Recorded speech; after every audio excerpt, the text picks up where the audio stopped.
Good morning. It is the 0DTE morning market analysis, and the focus today will be on rising inflation. Of course, that's a little bit of a clickbait. I guess I'm asking the question, is inflation rising or not? You know, there are different camps that will look at it in different ways. And the reason why it's an issue today is that in about 35 minutes or so, we're going to have the PPI report come out, which is a measure of inflation.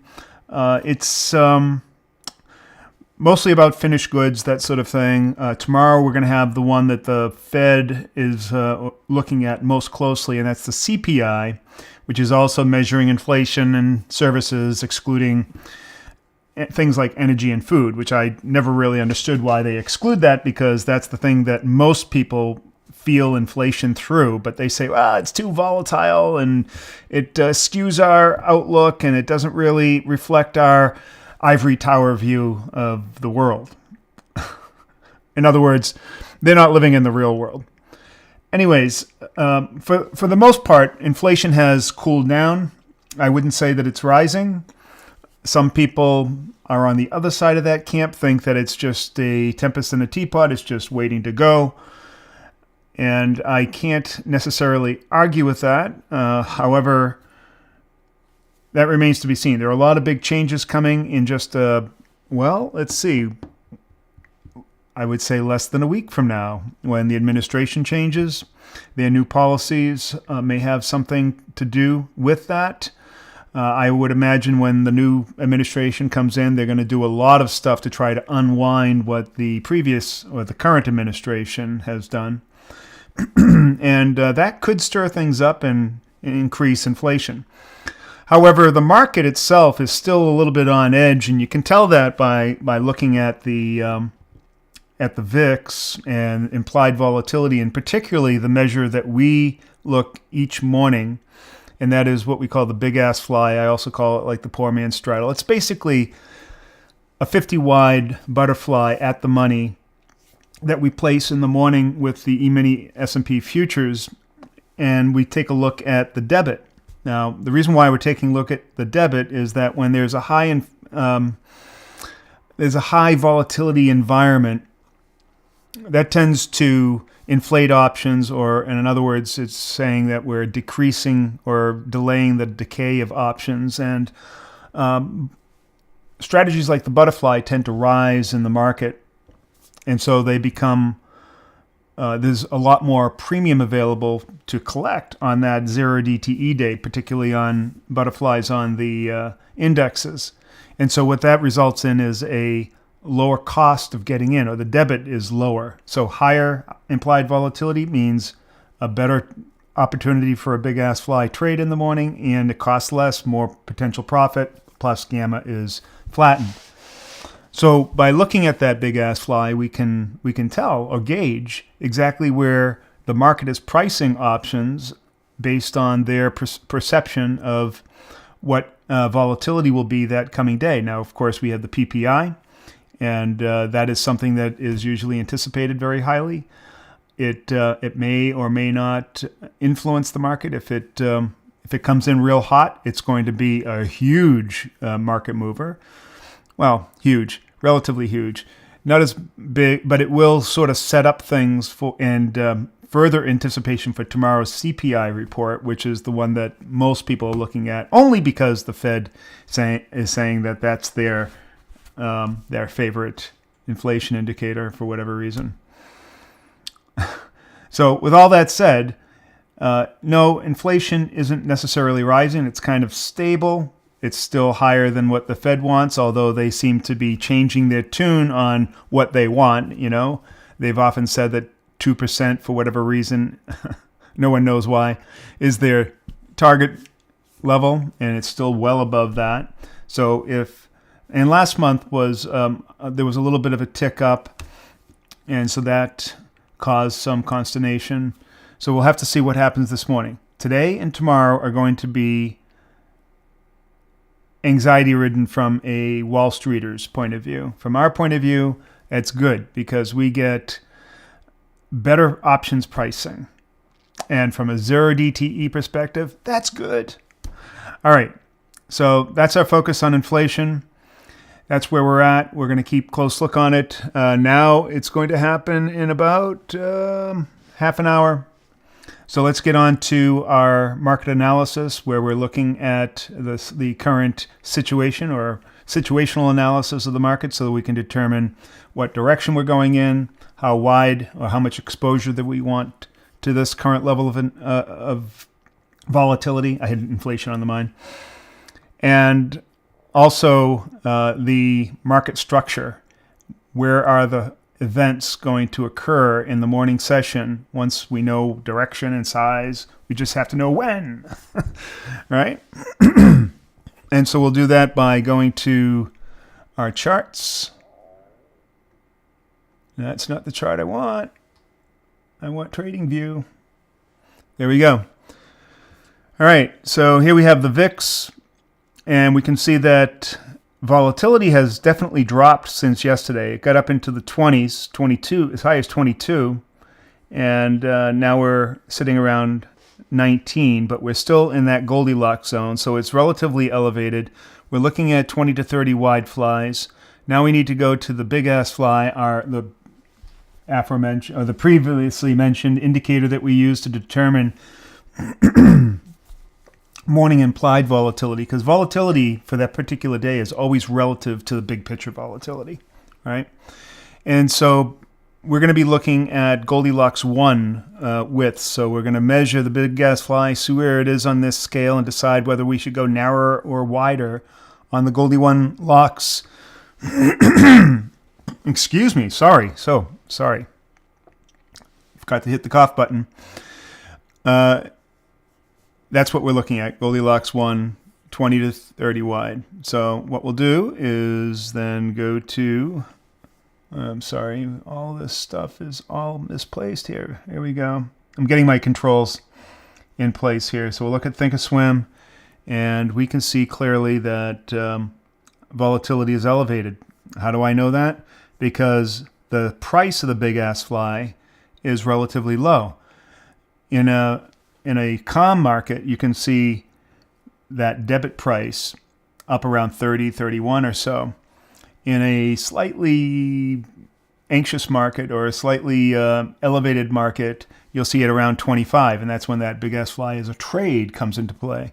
But here you can see it's 17.65, so that's well below that 25 level. It's definitely going into the more anxiety-ridden type market, just anxious, just sitting on the edge of the seats waiting for that PPI, right? I need more coffee. That's better. So now let's go back to our chart and see where 17 is on the scale. And we can see clearly that 17 is on the wider side of our width. So we're going to be going most likely 30 wide. So we're over here somewhere. So we're at 30 wide today. What's the direction that we're going in? Well, sorry, this one here. We can still see that our directional bias is bearish because we are below the moving average.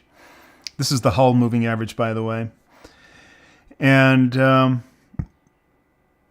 also below the trauma. So I would say that definitely bearish direction. Yesterday we had a hammer, what some people would call a bullish hammer. And so for a lot of people, that's an important chart pattern. In the current context of the market, it really hasn't played out yet. So,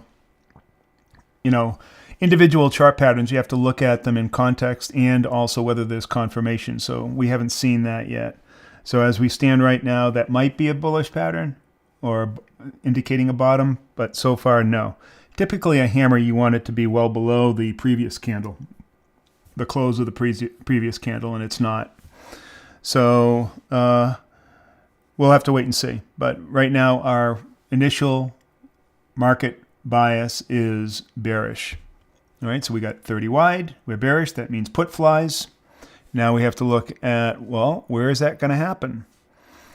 So yesterday we were also bearish, but that obviously didn't work out. Well, it worked out for some. What happened was many people took a trade right here when we hit this structural level, this blue line at 58.49 or 58.50.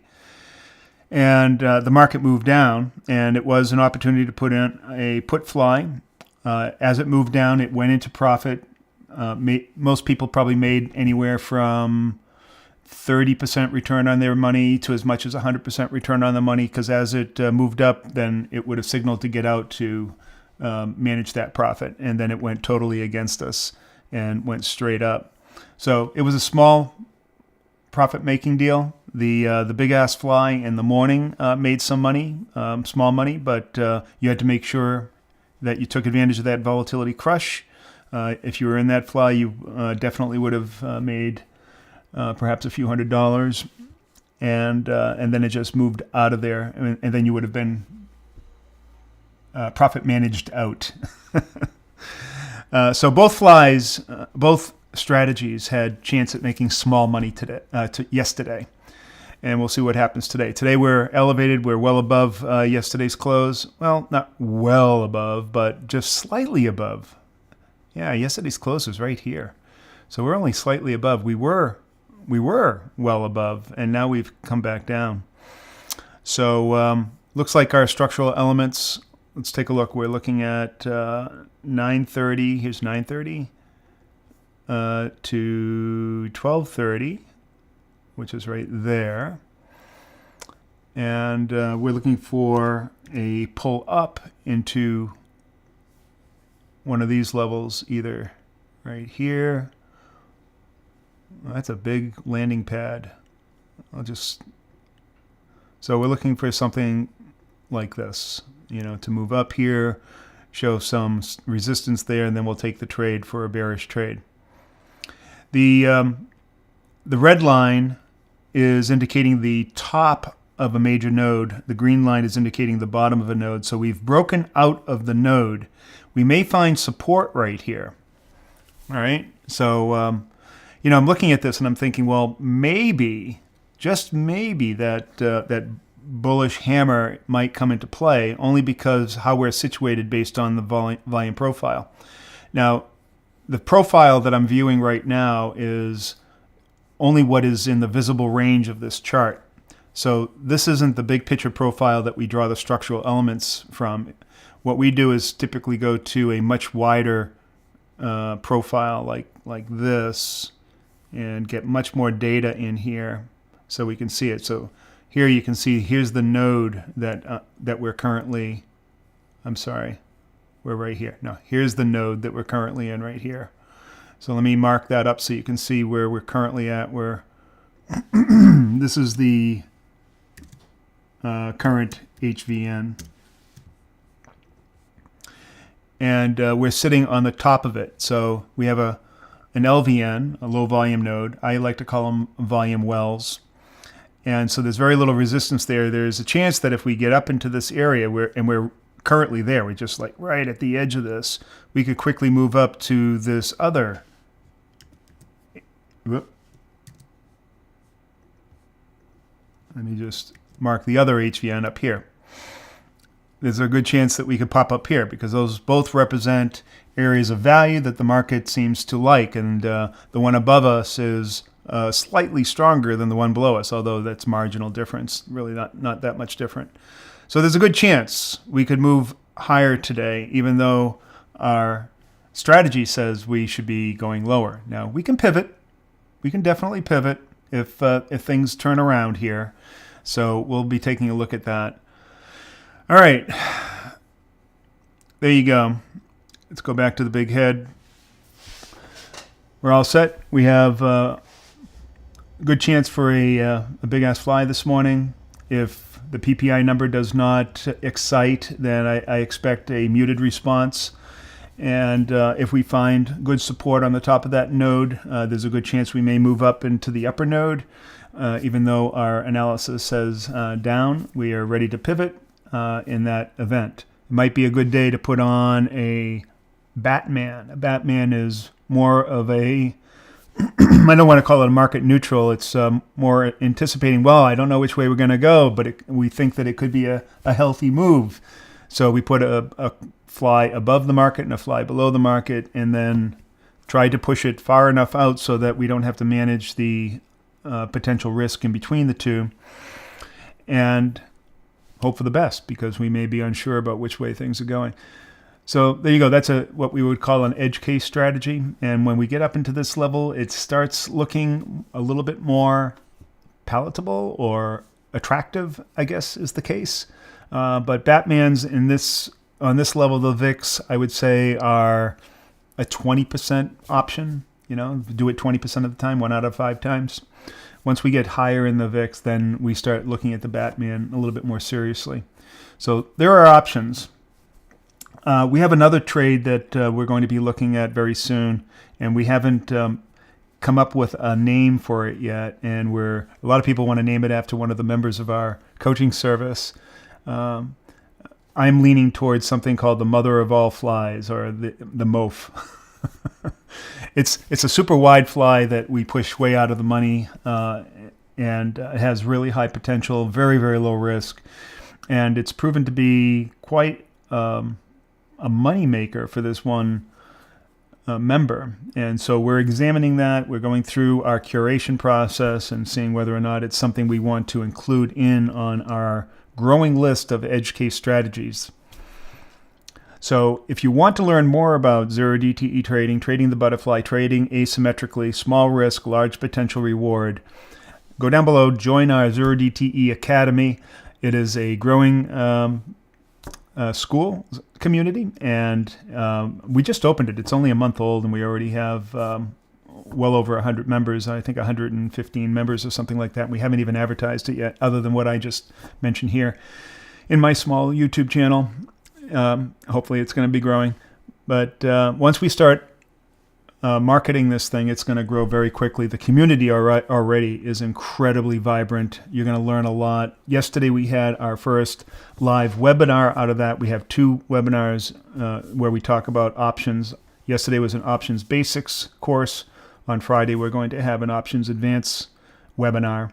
I shouldn't call it a course. It's really a webinar. It's a presentation plus Q&A with the members. And so that went really well. All of our foundational courses are in there, the strategies, everything is there for you as a trader, plus the support. So the school community is fantastic. Please join it. You won't regret it. It'll be one of your best trading decisions that you've ever made, and I can guarantee that. All right. That's it for today. Good luck trading. Coach Ernie out. Where's the off button? There it is. Take care.